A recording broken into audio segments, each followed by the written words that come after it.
Join us for a walk around tour of the legendary Piper Twin Comanche, aka the Twinkie. Check it out.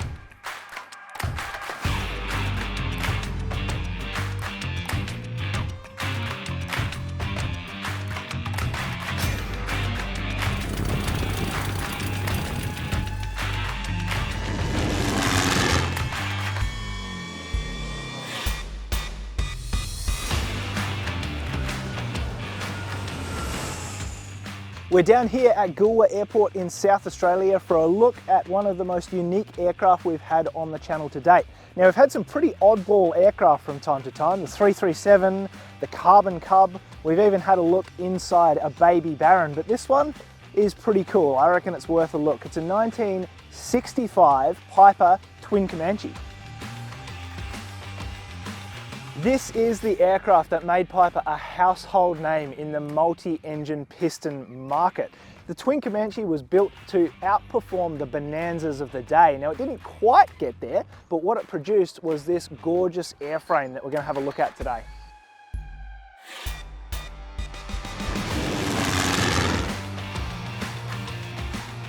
And at the price these are available for, I reckon they might just be the most affordable twin-engine aircraft.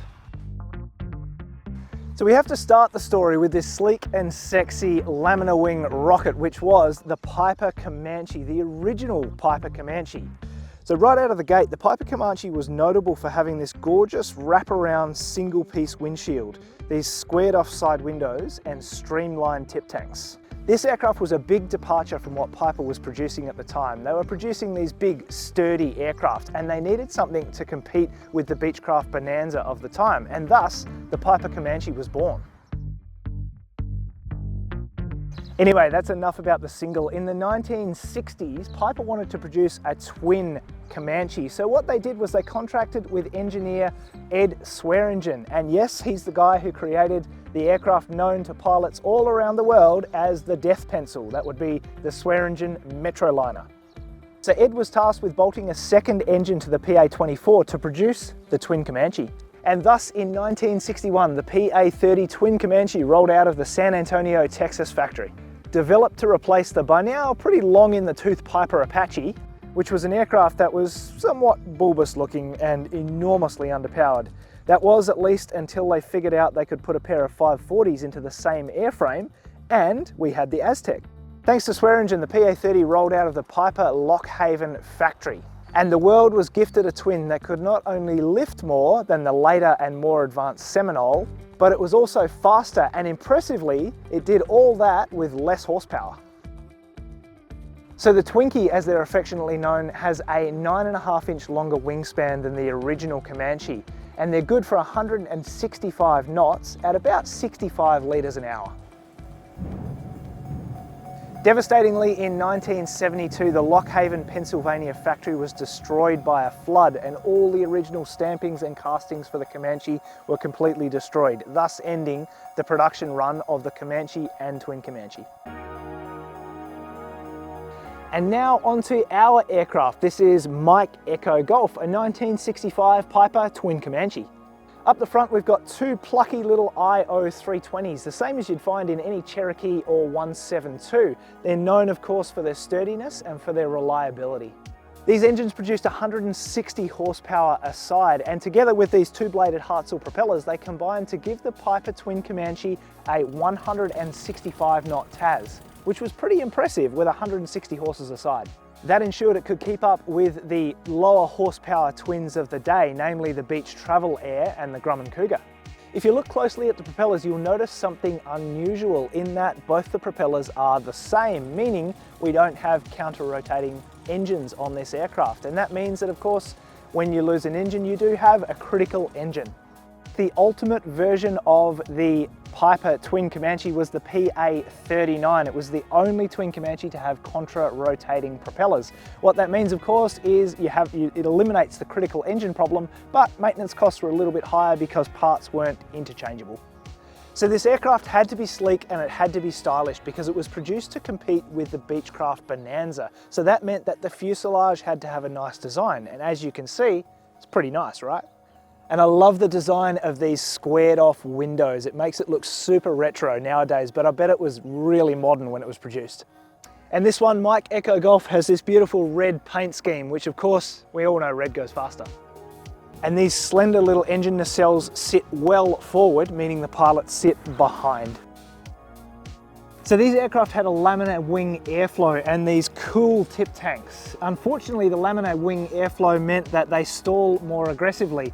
Now, when we come into land, that's a bit of a problem for us because that means that there's a very fine margin between doing a soft landing and stalling it on. And when we have a hard landing in a Comanche, it's a very hard landing because that undercarriage doesn't flex very much. In fact, they say when you taxi over a coin in a twin Comanche, you can tell whether it's heads or tails. While researching this video, I came across a really cool video of a NASA flutter test. It's worth having a look at. Check it out. The twin Comanche had this hefty undercarriage and it's very, very stiff. If you talk to any twin Comanche owner, they'll tell you all about hard landings. Typically these aircraft had 3 tyres that were the same size, but this one's had a mod installed where it's got a smaller tyre on the front. That gives you an extra ½ an inch of elevator travel to try and differentiate between a long floaty landing and a stalling hard landing. These aircraft are exceptional value. A quick search on Controller shows one available for $89,000 at the time of this filming. That of course makes it a really good value light piston twin. With the 2 Lycoming 320s, they're also excellent on fuel and parts are a dime a dozen. That makes this one of the most affordable piston twins on the market today. Elvis is back, baby. It's like the 1950s in here. Check out this red. So after I clambered up the wing and squeezed myself through this little door, I'm sitting in here and it feels like sitting in an old Cadillac. You're sitting really low, the instrument panel's up high, the seats hug you. It's just a really comfortable feeling in here. And you'll notice that the windscreen is really narrow. It feels like being a kid and peeking out the letterbox flap in the front door. And the interior is really nice in these. The cabins are really wide. They're 44 inches from side to side, which makes it actually 2 inches wider than what you get inside a Baron, which makes it even more roomy than a Bonanza. You've also got these big beefy controls, and this one's been updated with a newer model Piper yoke, something to hang on to. So this aircraft's really nicely equipped. It's got a Garmin 430 and a 155 XL backup, and then everything is steam driven, which I love. And you've got these huge levers to control the engines. It's just a really nice layout. Thanks for watching today. We've got more awesome aviation content, and check out our channel for even more walk around videos of cool and sometimes unusual aircraft. Make sure you smash that like button, hit subscribe and share it with your friends, and leave a comment down below.